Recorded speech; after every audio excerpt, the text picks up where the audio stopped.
ജനുവരി 30 ഇന്ത്യയിൽ രക്തസാക്ഷി ദിനമായി ആചരിക്കുന്നു. ഇത് മഹാത്മാഗാന്ധിയെയും അദ്ദേഹത്തോടൊപ്പം ഇന്ത്യയുടെ സ്വാതന്ത്ര്യത്തിനായി ജീവൻ പോലും നൽകി പ്രയത്നിച്ച വീരപുരുഷന്മാരെയും ഓർക്കുന്ന ദിവസം.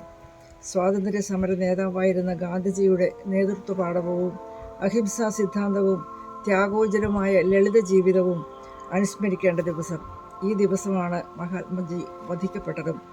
അതിനാൽ ഭാരത ജനത ഈ ദിവസത്തെ രക്തസാക്ഷി ദിനമായി ആചരിക്കുന്നു.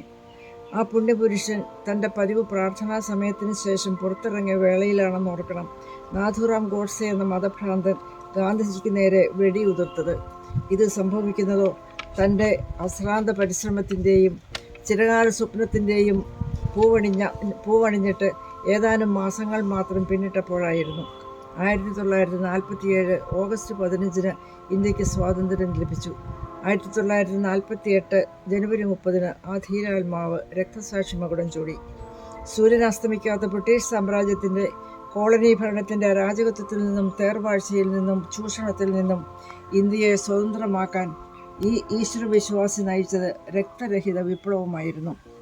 അന്നുവരെ ലോകത്തൊരിടത്തും കേട്ടുകേൾവിയില്ലാത്ത ഈ സമരമുറ സ്വീകരിക്കാൻ ഗാന്ധിജിക്ക് പ്രചോദനം ലഭിച്ചത് ഒരർത്ഥത്തിൽ വിശുദ്ധ ബൈബിളിൽ നിന്നായിരുന്നില്ലേ എന്ന് എനിക്ക് തോന്നിപ്പോകുന്നു.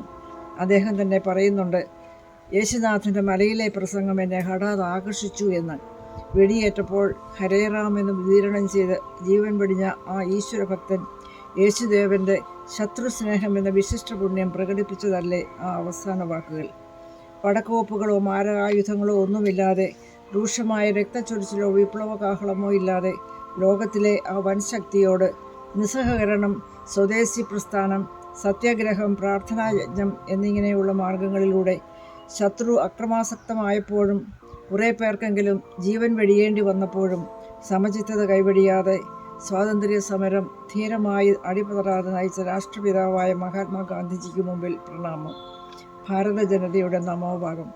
ക്രൈസ്തവ മതപാരമ്പര്യത്തിൽ രക്തസാക്ഷികളുടെ ചുടുനീളം വീണ മണ്ണിൽ ക്രൈസ്തവ സാക്ഷ്യം പടർന്ന് പന്തലിച്ചതായി ചരിത്രം സാക്ഷിക്കുന്നു.